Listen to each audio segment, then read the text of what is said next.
From Frankfurt School, this is Studio 57 and I'm Lea Maria Riebel.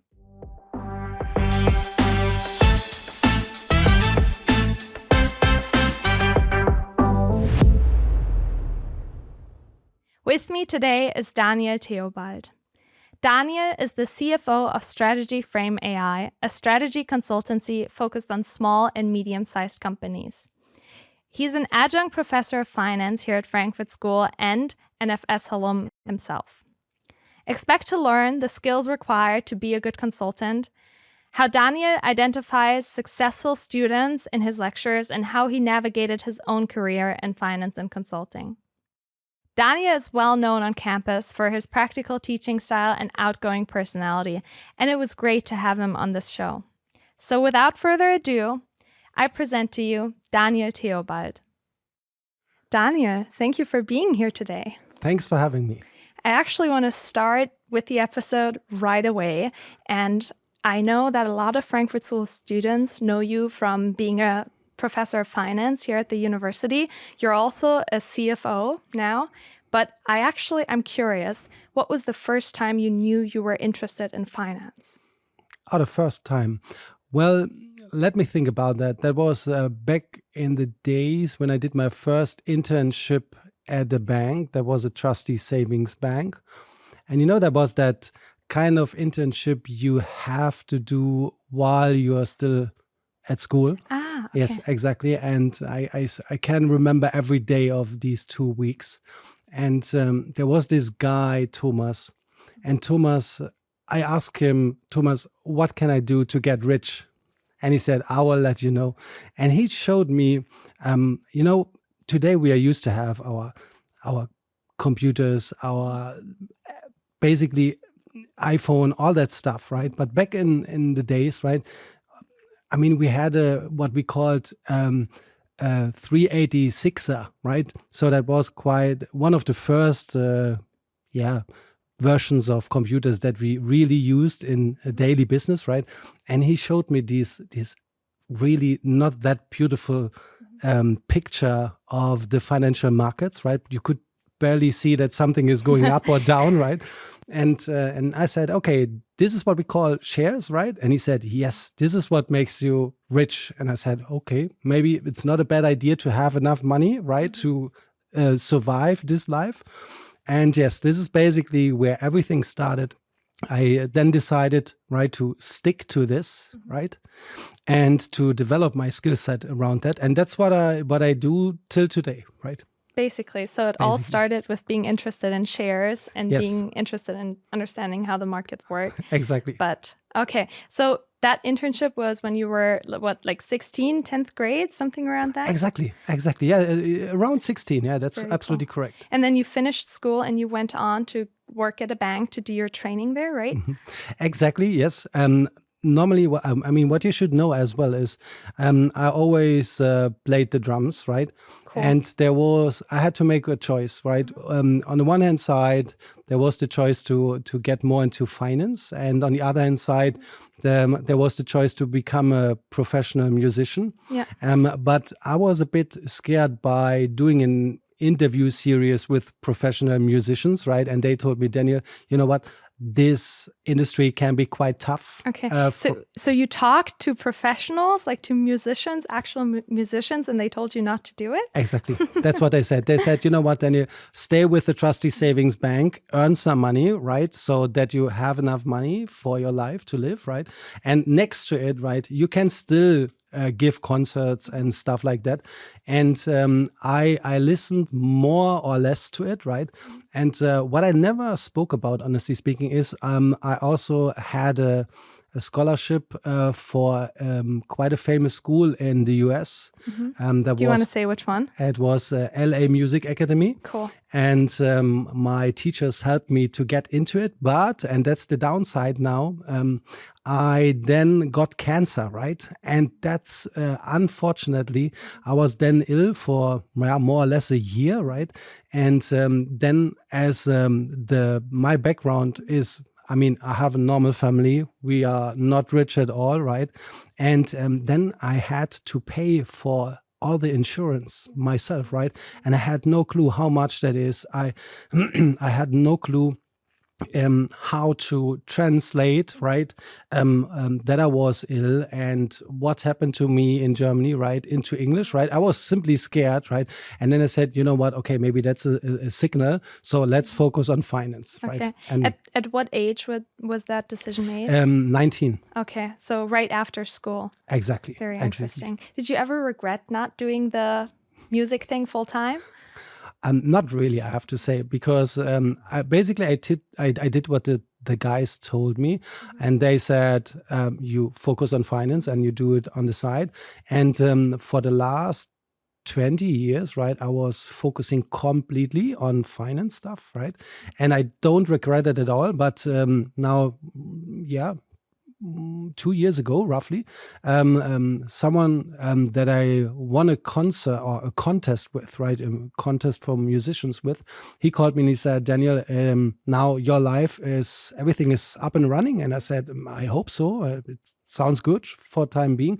And then he said, okay, let's try it once more. And since then, I mean, you know the name of the band, right? You know that I'm into it. And now we restarted, right? Yeah. And now you found a way to do both at the same time, at least a little bit. Yes. Very cool. Okay, well, I want to start at the beginning a little bit. Okay. Your first real job, you started your professional career at Kreissparkasse Saar Louis, right? It's very small retail bank. What was it like working there? For me, it was like the perfect starting point to get an overview what's happening in the banking industry, basically. And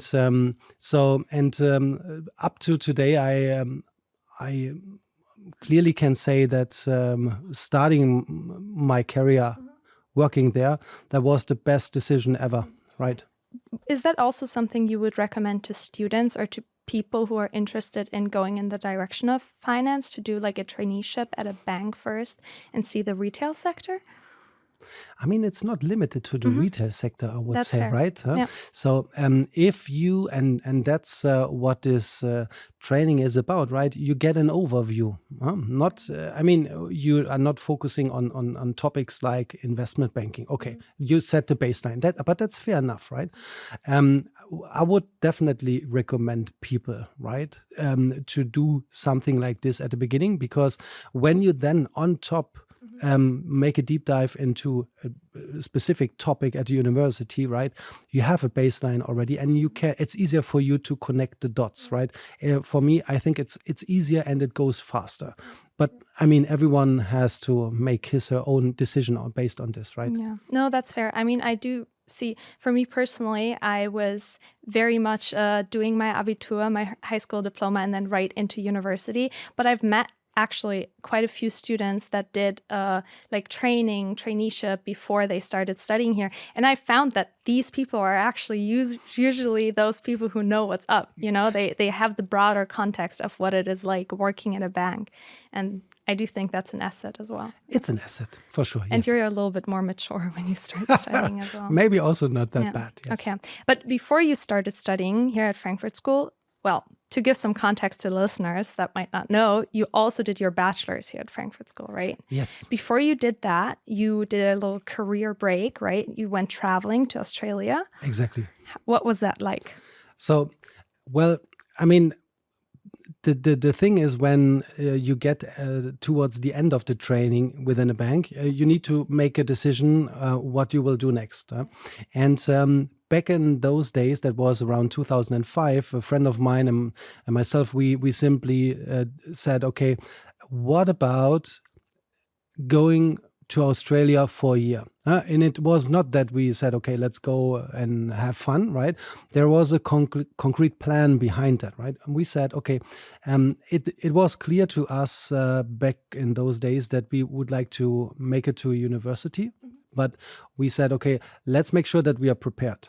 And the preparation means that first we check on our English skills, right? Okay. So, I mean, we had English at school, right? But there were like two parts of people. One part said, okay, but what you learn at school is useless, right? And on the other hand side, they said, no, you are perfectly prepared. And I said, you know what, let's give it a try. Yeah. So that was number one. And number two was we wanted to make sure that we get some experience in the finance sector in another country, for example, Australia. And you know what, back in those days, we had the problem that the internet was not that mature compared to today. So we had not that much information. And what we learned is, okay, guys, you can go to a school and check on your English skills. Yeah, no problem. You have to pay for it. We said, okay, fair enough. But what we also learned, if we would like to go for an internship over there, we would have to pay for it. And then I said, okay, how can we get this done? And then we said, okay, we go to the school first. And then we go to the outback, right? We do some fruit picking, we collect the money, and then we can pay for our internship, right? That was the plan. And I still can remember when we went to the Frankfurt airport and we were sitting in that plane and we looked at each other and we both said, damn, what did we decide on here? And we will be back in 1 year. So that was a bit, we realized then how crazy we are. Yeah, I mean, it's quite the decision to move to Australia all the way Exactly. across the world as a young person.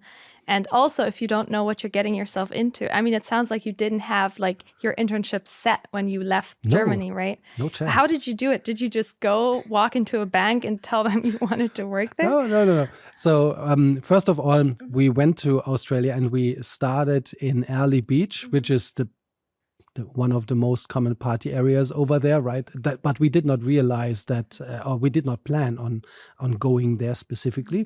So we went to school. We realized, okay, English skills are very good already. That was super nice to know and to realize. And then we said we collected information, of course, right? We prepared our CVs for the first time. That was my first CV basically, and I never heard about CV or something like that. So and everything in English too, of right? course. That was the first time, but they prepared us a little bit, right? They understood what our goal was, and they supported us in that school. And then we went, of course, towards the outback. We worked there for 3 months, right? And while I realized, okay, step by step, I saved enough money, I started to check on the internet if I find open positions in Sydney. Right. So, and then I realized, okay, there is a bit, right? And for example, I realized I was able to identify a couple of headhunters over there. Right. And by that time, at least I was not used to work with a headhunter, but I said, okay, let's ask them. They have an overview. So I sent a couple of CVs to them, but not that much happened, right? So, but I said, okay, let's move. Then I moved to Sydney. I found a little apartment in Darlinghurst, right? And then I went to the internet, to an internet shop every day. And then I was looking for open positions. And then a lady called me, and now the funny part starts. A lady called me and she said, can you come to my office, please? And I said, okay, how much time do I have? And she said, how much time do you need? And I said, okay, I need 2 hours and I will be in your office. And you know what? I was then going from like the south of Sydney, right, to the north of Sydney. It took me ages, but on that way back to my place, I was buying a suit, I was buying a tie, I was buying basically everything I needed. Then I went back home because I was located close to the Harbour Bridge, right, in the north. And then, of course, I dressed up, went back to this lady, right? And she entered the room, and I still can remember that. She looked at me and she said, you got the job. Based on the well, it was good that you bought a suit beforehand so you could make a good first impression. Exactly. No, and very then cool. Just to end it up, I then was working for Unisys Credit Services, and that was an outsourced credit department from National Australia Bank and a couple of other banks over there within the credit department, and I could get insights into the credit process, right, in another country. And last but not least, I earned more money. There was nobody asking me to pay for this internship. Okay. I earned more money than I earned at home. Okay. So. Well, fair enough. So it's not true that you have to pay to do an internship in Australia. Well, Luckily that's not. good. I mean, now that's already quite a while ago. Do you think you have some perspective on how that experience, like working abroad, impacted your career long term? Yes, I mean, that was the biggest impact ever, because when you have to plan to a certain extent your career, that's what I also tell everyone I'm surrounded by. You need to have a goal. You need to define a clear goal. Because if you don't have that career goal, what are you aiming at? Why do you stand up every day? So you need to have a clear view on that.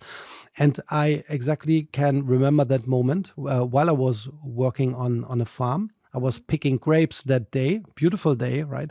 And I could make a decision on what my career goal will be without any influence from someone else. So I was making this decision on my own. I did not speak to the parents. I did not speak to friends. I decided it on my own. And I think that was, at least for me, that makes the difference, because there was no influence. And I decided by that day, I would like to become a CEO of a bank. Okay, very cool. And since then, you've been working towards that? Yes. Very cool. One day. No. Meanwhile, it changed, I have to say, but we can discuss it later. I think we'll get to that as well. Well, I want to jump to the next station in your CV, basically. So after coming back to Europe, you started working as an account manager at Blackstone, right? Yes. In Luxembourg. Yes. Why did you want to work there? Well, they found me. Okay. They found me. That was, today we are working more or less with LinkedIn, right? But back in those days, there was something else, which is still alive today, what we call Xing. I know it. Of course, we all know it, right? And then, when I was in Sydney, I think this is what you should know. When I was in Sydney, I also met a guy called Daniel Schunke. He is also a guy from Frankfurt School, right? And we exchanged where I should focus on when I'm back, right? Because I tried to make a choice on the university already there, right? And he did his semester abroad in Sydney, right, while he was doing his studies here. And he said, Daniel, from what you are telling me, what you're looking for, this is what you will get in Frankfurt from Frankfurt School. Right. So, and then when I came back, I said, okay, I can do my studies basically on the weekends. So, and I can work. Right. So, and then I spoke to him and I said, what are the companies that I should apply for just to broaden my experience? And he said, make sure that you're on Xing. And then you can reach out. And I said, okay, reaching out. I'm used to that. I did it in Sydney as well, speaking to headhunters. And then a headhunter, a lady from Stuttgart, she found me on Xing and she reached out and she said, I have a brilliant idea for you. And you know what? When I was driving to Frankfurt today, I thought, okay, I was super lucky getting into Blackstone back in time because when I started there, they just bought the Hilton hotels. So it's quite a while ago. Yes. And you know what? When I was preparing for the interview, the headhunter said, have you ever heard about IFRS? I said, no.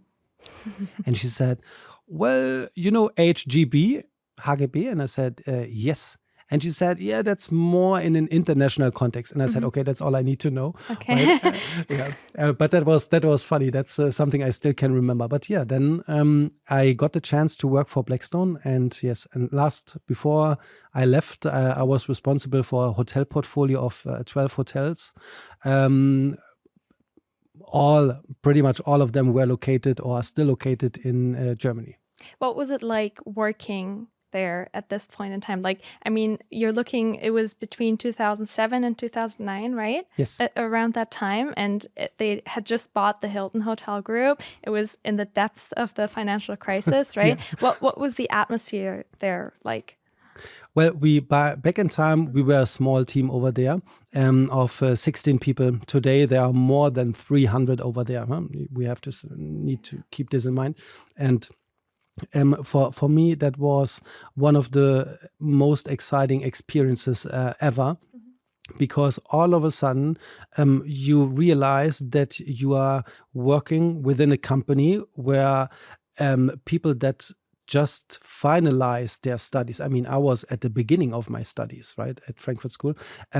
Everyone was trying to get in, and I realized I'm already in, right? So that's what I realized. So I kind of felt lucky. Also lucky because of the support I got from the lady, the headhunter, right?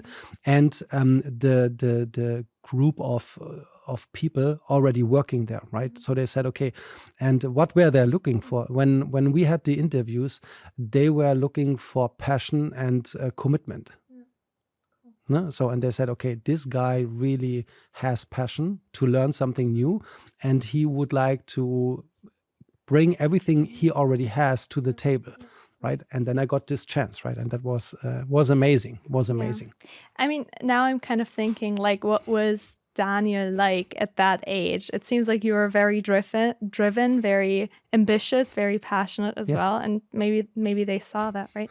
I'm actually curious in one more thing, because I can imagine a lot of Frankfurt School students are super interested in these kinds of roles, right? Yes. What exactly did you do? Like, what was your day-to-day work like? Well, I mean, one of the biggest part of the role was to make sure that the accountants, right, booked all the invoices correctly, right? So, I mean, you know it from the lectures, right? I'm trying to make sure that everyone understands what is a P&L, right? So I understood then what is a P&L, how does that work? I booked invoices, right? And I booked for every invoice for my hotels, right? So, and at the year end, I was preparing with Deloitte the financial statements, right?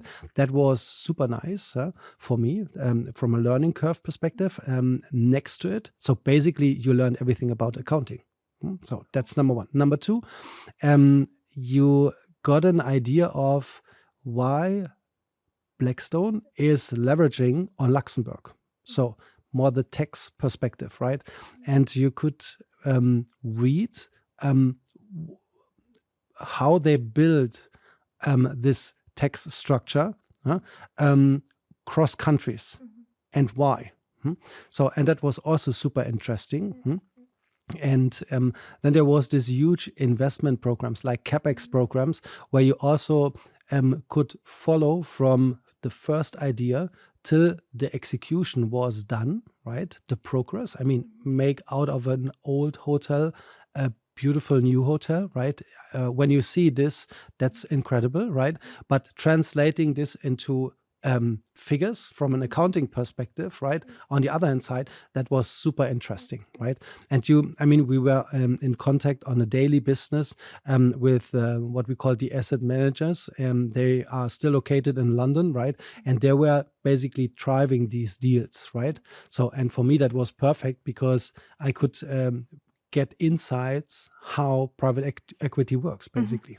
And I think that's an area where it's quite hard to get insights into, right? If you're not working there, it's very hard to learn from a textbook what private equity is like. Yeah, I was simply lucky, I would say. Maybe one small question here, because I think some people are also like thinking about what good first work experience would look like.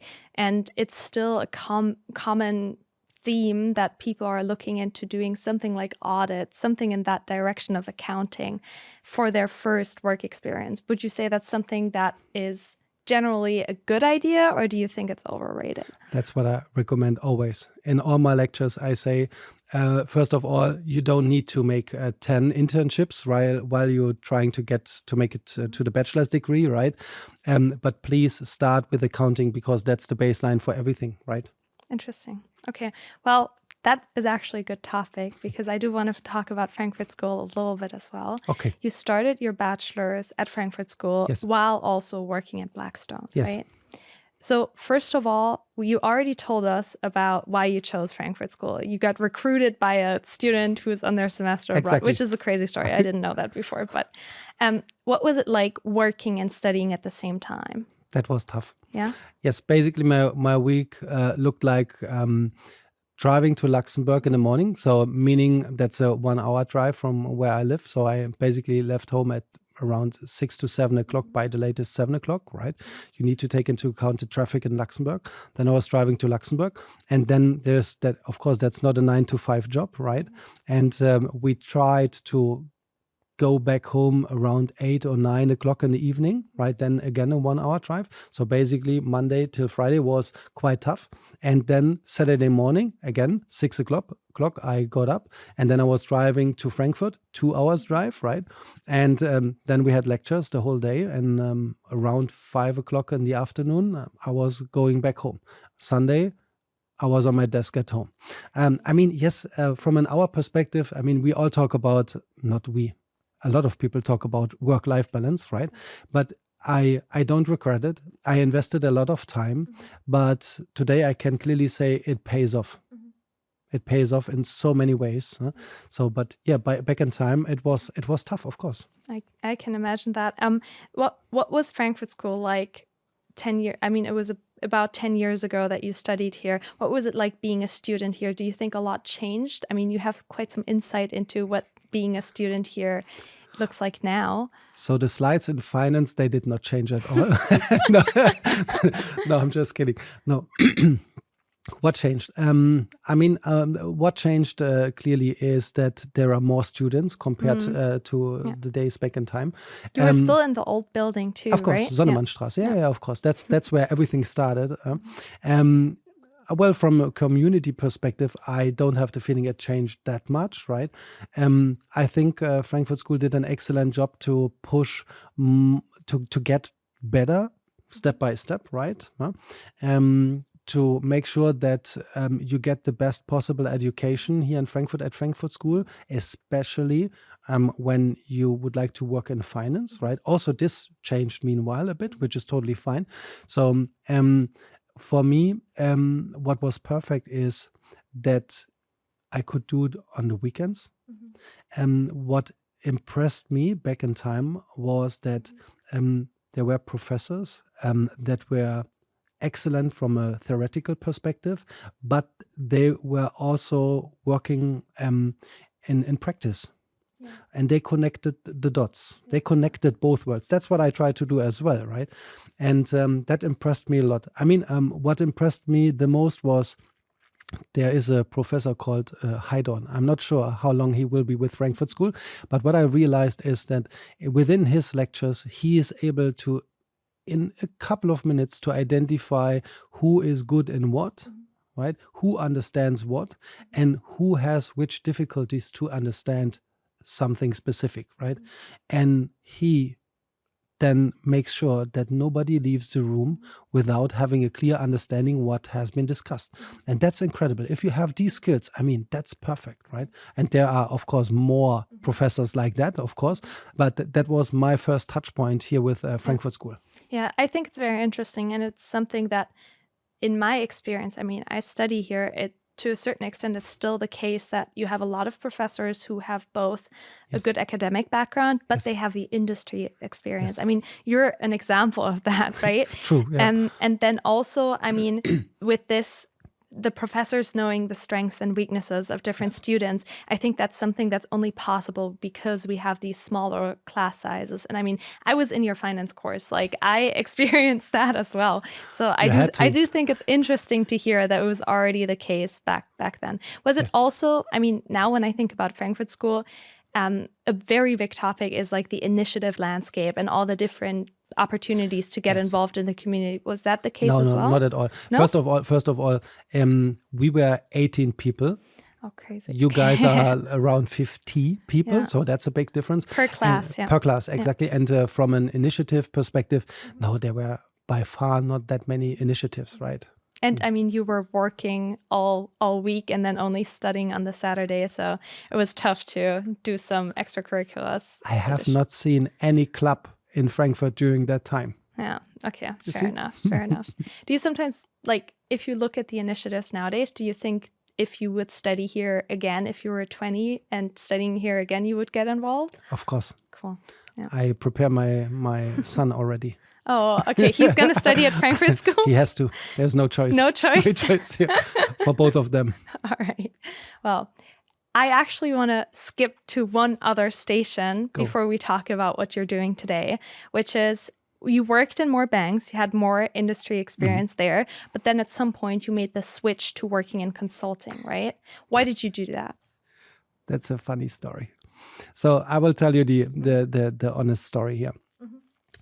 I got a call from Waldemar Dietrich. Waldemar Dietrich did his master here at Frankfurt School as well, and we went to school together. And he said, Daniel, how long will it take till you make it to CEO of a bank? And I said, I have no clue, but I feel every day that I'm getting closer. And he said, yeah, but you could do something against this, right? And I said, yeah, let's take some time. And then he said, you know what? I'm almost done with my LLM in M&A here at Frankfurt School. Can you please send me your CV? And I said, yeah, of course. So I sent my CV to him, and I thought he would like to get some inspiration to prepare his own CV. Okay. You know what he did? He sent it to PwC. I had no clue. Zero. He applied you for it? I never applied for PwC. I did not even know that they have a consulting business in Luxembourg, honestly speaking. Oh, that's crazy. That's okay. crazy. So, you know what? And I got this email from PwC saying, Daniel, thank you for your application. We would like to meet you. And I thought, okay, that's a very good spam email. And then I realized, oh no, that was him. And I called him. And I don't say exactly what I said to him. I said, was that your idea? And he couldn't stop laughing. And he said, you know what? You are quiet now. You go there and you speak to them. And then, of course, you think about, okay, you hear about consulting. You know a lot of people working in consulting. But the key question is, are you a good consulting? Can you learn it? Can you switch from banking to consulting? I had no clue, zero. And of course, I called then all the friends I'm surrounded by that are in consulting or that were in consulting by that time. And they said, Daniel, we are 100% sure that you will make it. Okay. And then I went to see PwC, and I met Jörg Ackermann over there. And I mean, you know, I mean, some context for the listeners. I worked at PwC Luxembourg as well in the alternatives and banking direction. So I actually worked in the team. So I've met the people that you're talking about, exactly. Which is quite fun. Which is quite fun, yeah. You know. And Jörg said, okay, Daniel, you are exactly what I'm looking for. And he said, okay, let's make it happen. Right. And I think he also saw this commitment and drive, right? And this willingness to learn something completely new. And yes, then we started. So I never applied for it. Cool. Well, you mentioned this briefly, asking your friends about what skills are required. But now I want to ask you, I mean, what do you think after having worked there, what makes an excellent consultant? For me, I had this question a couple of times. So for me, it's the first question is, will you go into consulting directly after studies or after you have some work experience, right? I always said, okay, if I speak to the CEO, for example, of Deutsche Bank, right? I said, when will a person like this listen to me that I really can have an impact, right? So, and of course, the answer is you should have some concrete experience, right?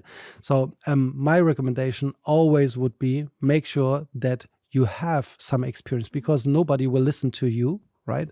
When you give a recommendation, when this person knows that you have no concrete industry experience, it will be tough. It will be tough. So I think this way could be easier for someone entering in consulting. But you also know a person, I mean, we are doing name dropping now, Marius. Marius never created some industry experience, but he is still a very good consultant. But how does that come, or where does this come from? My perspective is that there is a clear commitment, right? He selected a topic he would like to focus on before he entered into consulting. And he invested a lot of hours to make sure that he understands the topic, right? Also from a consulting perspective and from the perspective of different industries, right? So kind of we could say he tried to become an expert, even that I don't like this word, this term, but he tried to get an expert in something before he started working in consulting. And I think that makes him so successful till today, right? So that's number one. Number two, what is even more important, I mean, you need to be clear on that you don't stop learning, right? So you keep learning. You should not check your hours because you have to invest a lot of hours. I don't see another chance than investing a lot of hours. You are not investing it for a company or a project. I rather see it as an investment in your skill set, right? In your resilience, right? So that's how I look at it. So from my perspective, it's easier if you have some experience, number one. Number two, you should definitely not be scared to invest all the time you have, right? And then listen to the people you are surrounded by. I mean, there are a lot of consultants that have some concrete experience, right? And let them guide you, right? Let them guide you, not burn you. Let them guide you. You mean when you're already working in the job, or when you're looking into like breaking into consulting, trying out the... Both. I would say both. Okay. I mean, a lot of students are asking me, okay, Daniel, consulting, how to prepare for an internship, how to prepare to get the role, and so on and so forth, right? Speak to consultants before, of course, and prepare in a very well way, right? And of course, when you are working in that job, right, you are part of a team. Ask the people you are surrounded by how to do things, right? Well, now I have one question in mind. You mentioned in the very beginning that you were quite the music person. And I know that you're also in a band, right? Do you think there's some parallels between working in a team of consultants and being in a band? Yes. And that brings another skill that we should talk about. It's creativity. Because when I was working on all the different projects across Europe, I mean, you could not, when you had identify, when the problem was identified, right? It was, I mean, the client asks you to come up with a solution, but the solution was not written in a book. So you had to think within your team about how a solution could look like. So, and what I realized is that to come up with a solution, you need to be creative. And then all of a sudden, I realized that I was able to come up with creative solutions quite fast. And then I asked myself, where does this come from, right? So, and number one, industry experience, right? If you have a clear overview what's happening in a bank, you can connect dots quite easily. But number two, right, when in the former bands I used to play the drums, we always try to come up with our own songs, right? And here you need to be creative, right? I can imagine, yeah. Yes. Cool. Okay. Very interesting. So you talked about consulting, you talked about your prior experience working at banks, but then you became a finance professor. Why did you do that? What do you remember the moment you decided, or what was your motivation? I was fighting for this 10 years. Okay. Exactly, right? I was applying on a yearly basis. Here at Frankfurt School? Yeah, of course. Nowhere else, right? For 10 years, exactly 10 years. And why? Because I simply said, okay, they provided so much to me, and I would like to give something back, right? And I always thought, okay, I have so much experience meanwhile that I can teach something, right? And yes, and then Professor Faust, right?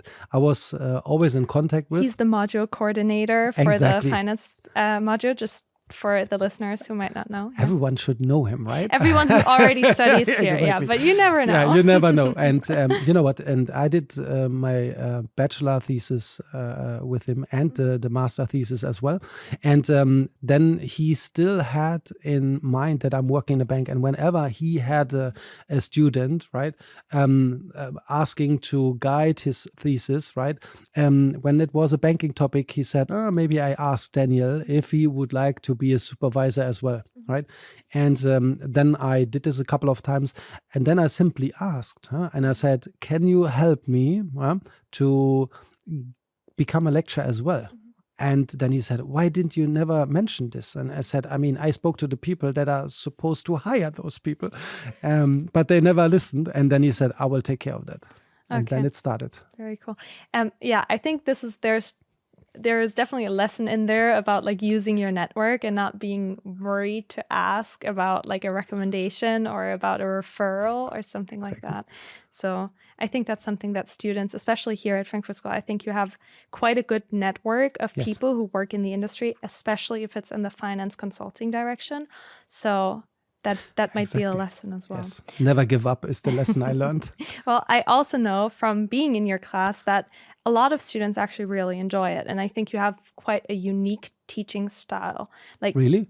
I think so. I think so. I think that from the experience being in your class, you talk a lot about real life business cases. You talk a lot about different experiences you've made, maybe that relate to the lecture content. Do you think that is like a special? You talked in the beginning a little bit about like that you had a lecturer, that you know some lecturers that are like that as well. And I think it's a little bit of Frankfurt School style, but is that something that is like a core principle, or does it just happen because you have so much industry experience?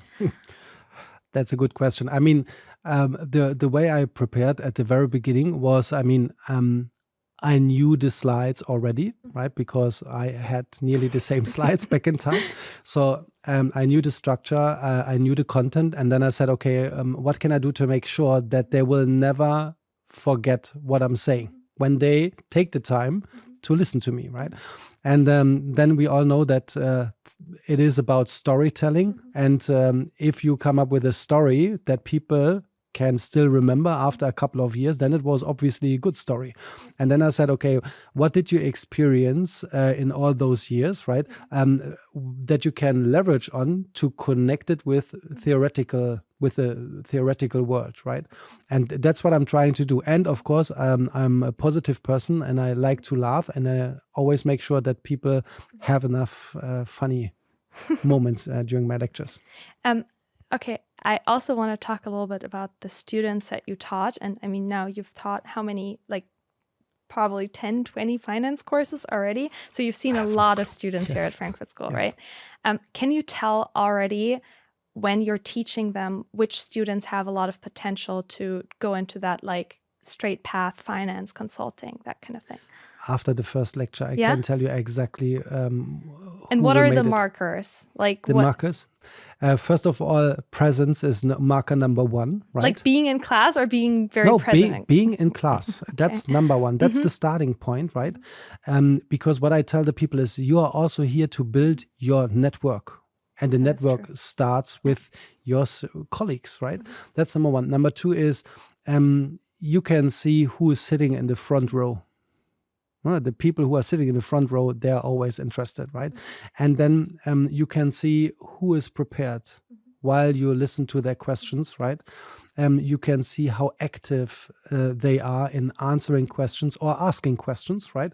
And then you get pretty quickly, you get a feeling who has the passion and the ambition to get the best out of her studies, right? And when the exams are done, right, and I do the correction of the exams, right, you can exactly see who was listening and who prepared and who not. It's always the same. So you think that being in class, being present, well prepared, and just taking part in the class discussion, that's the best way to get a good grade in your class? I mean, I'm not speaking only for myself, right? I think that's for every lecture the same, right? You need to invest some time here to get ready as a student, right? And then you get the best out of it, right? And honestly speaking, right, finance, right, is one of the most important lectures you get here from my perspective, right? Okay, I'm a finance guy, I have to say that, right? Accounting guys would say the same. To say. Yeah, sorry. But you get the baseline to build wealth. So don't miss it. It's important My skills. perspective, yes. Yeah. I do agree. It's a very foundational course that, like, I mean, for me, there's always classes where you need more of the concepts that you learn later on in life, and some classes where it's maybe a little bit more theoretical, but after having done a couple of internships, I can confirm that a lot of the basic concepts you learn in the like introduction to finance course, they're super important. Exactly. Yeah. And I'm always saying in 10 years, when we meet again, who will not be a millionaire, right, needs to go back into the class. Okay, I have one other question relating to your experience meeting students. Is there any question that you got asked a lot by students? Like, is there something people are very curious to know from you? There are many questions around consulting. Basically, how does the perfect application look like? What are the questions that I can expect, right? What I give back then is, first of all, think about what's your career goal. Because that will take some time. But if you know exactly this is the direction, or this is my ultimate career goal, right? If you have this clear in front of your eyes, then it's clear what path you have to take and walk. This is actually, I think, a very valuable piece of advice. And I'm not sure who told me, but at some point, maybe it was even in a podcast I listened to, I think it's what you said, but in different words, like know your why, know why you're doing it. Because I think no one can withstand like the long hours, whether it's studying in university, studying and working at the same time, which a lot of Frankfurt School students are doing, or whether it's working long hours and consulting. If you don't know your why, you cannot do it for a long period of time. Exactly. So you could also say, what would you do if money does not matter? Does not matter. Yes, exactly. Okay, well, I have one last topic I wanted to talk about, and then in the end we do a little lightning round. But I actually want to take a few minutes to also talk about your current position, your current full-time position. You're a CFO of a small strategy consultancy, right? What does your company do? So StrategyFrame is indeed a small company. We are 5 people when you look at the core team, and around 35 people in total, because everything that is not core is outsourced, basically, right? So that's number one. And what we do is Christian, the CEO, and one of my oldest friends, actually the oldest friend, right?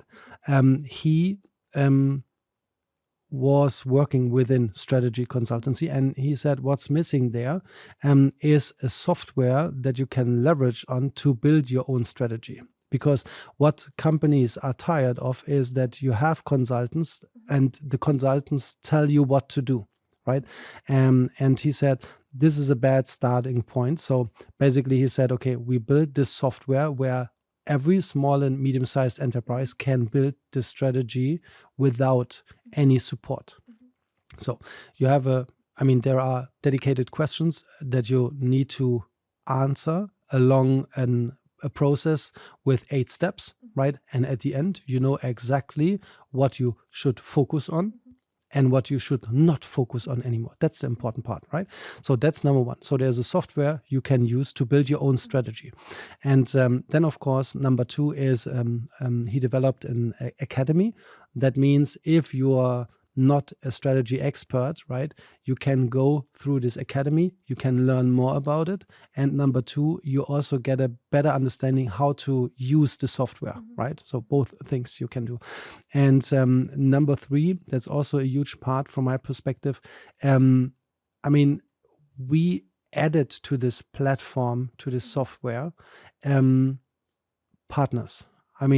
One big part is market intelligence. If you would like to understand more about the market you are part of, right, you can leverage on this module to get more insights to build your strategy, right? Or if you are a large company and you have several projects, right, running at the same time as an outflow of your strategy, there is a PPM tool that you can use, right, to track everything, right? Or, today, a lot of companies are stopping to use pure KPIs. They move to OKRs, right? What does that mean? OKRs simply means it's a type of KPI, but a bit larger, a bit less complex, I would say, right? Objectives and key results, right? So that's what it's about in easy words, right? So, and on this platform, you can basically build everything without a consultant. If you need support, right, you can reach out to one of our core team, right, and we can support. This is basically what it's about. Yeah. Okay. Yeah. And you know what? What? If I can say this, when I started to work there, I thought, okay, you're used to work with large clients, right? When you come from PwC. And I said, okay, but I mean, I worked with small and medium-sized enterprises when I was working in a bank. And I said, okay, go back to your roots. And then I realized that the clients are much bigger than I thought at the beginning. Yeah. So yeah. So it's still Not it what still you feels expected. like it still feels like home. Well, I have one more question about the strategy and topic, right? Okay. Strategy frame topic. You are the CFO. What exactly does that mean? What do you do there? I do basically everything the CEO doesn't like. No, no. That's we did not talk about the background of Christian, right? While I was at Frankfurt School, Christian was at WHU, right? And I was also over there to check if it's better or less good than Frankfurt School. And he is very good in developing a product. He's very good in speaking to clients, right? Handling also clients that are not so easy to handle, right? And he is he's doing everything to make things happen. But when it comes to figures, he doesn't feel comfortable with it, right? And he then said back in time, Daniel, you always feel comfortable with figures, so do this, right? So basically, how does my normal day look like? I mean, we have a daily touch point with the team to make sure, because we are a fully remote team, right? We said it's more important to us that we have the right people than making sure they come to one office, right? So we catch up and we discuss our priorities, right? We make sure that the priorities we set are targeted to the goals we would like to achieve, right? So, and that's basically number one, where we align. And then you have topics from pure financial topics, you have HR topics, right? You have legal topics, you have IT topics, and so on. So basically everything. yeah, exactly. But it's fun because for me, I mean, when we talk about today, we talked about our reporting structure, and then I said, okay, our reporting structure is not limited to financial KPIs or OKRs, right? We also need to make sure that the team has clear goals in front of their eyes, right? So the sales team, basically, right? Then you make sure that your clients are happy. I mean, from time to time, you need to reach out to them. Are you still happy with us? What can we do better? So kind of we structured, for example, the report where we defined or where we clustered, right, the KPIs and OKRs we would like to check on, right?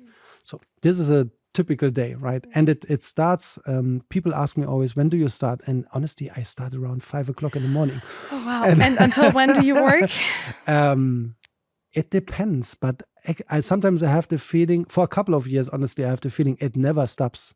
I just take a break when I go to bed, and then I go back to my desk. Do you get 8 hours of sleep? Yes, I honestly, yes? I try to make sure that I have enough sleep, but I also realized over the years that I don't need exactly 8 hours, right?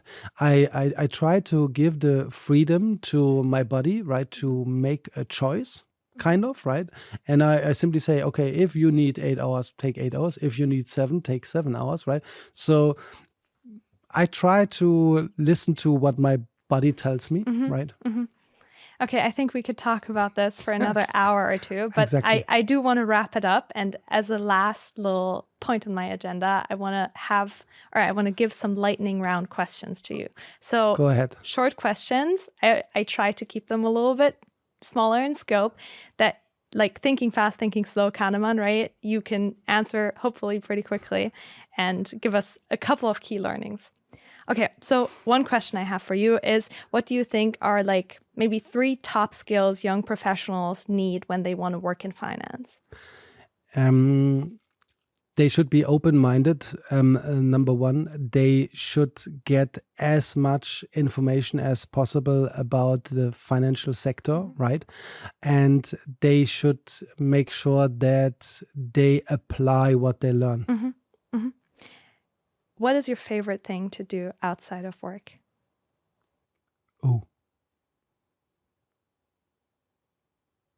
Spending time with the kids. Okay, that is very nice, yeah. Is there anything that students don't know about you that would maybe surprise them to hear? I used to play in a hardcore metal band called Violence Approved. That is crazy. Okay. Is that crazy enough? If anyone wants to hear your current band play, when do they have the chance to do that? Oh, yeah, true. Yeah, there are 2 festivals. Sorry, name your band first. Maybe someone wants to look it up on Spotify. The name of the band is Heisenberg, but it's written with an H and then an A-I-Z-N, right? Because we had to take care of the naming, because, you know, there are some companies that made sure that they can leverage on the name. So we don't want to get in a discussion with Sony. So it's Heisenberg. And there are 2 festivals. It's not announced yet, right? And I'm not allowed to say the names of the festivals, but they are located in Germany. And normally there are around 8,000 people for the first festival and 10,000 for the second festival. Oh, wow. One is close to Stuttgart and the other one close to Magdeburg. So it's big. Like it's... Yeah, I'm scared as well. Yeah? But yes. Is it the first time you've been playing festivals? That's the biggest one. The biggest ones. one. Yeah, the biggest ones, definitely. How often do you play at concerts there? It will be the first time with Heisenberg. Okay. Wow. Okay. So I would say I'm quite used to it, but there was a break of 20 years in between, right? And that's the first time that we play with that band. Yeah. Okay, I have one last question. Go ahead. Is there one thing that you wish you knew at 20 that you know now and that you want to tell 20-year-olds to keep in mind when they're thinking about their career or their life? Be more patient. I think it's a very important lesson, yes. I think so too. Well, thank you for being on today, Dania. It was very nice talking to you. And I hope that the listeners got something away from this one. Thank you very much. It was a pleasure to speak with you. Thank you.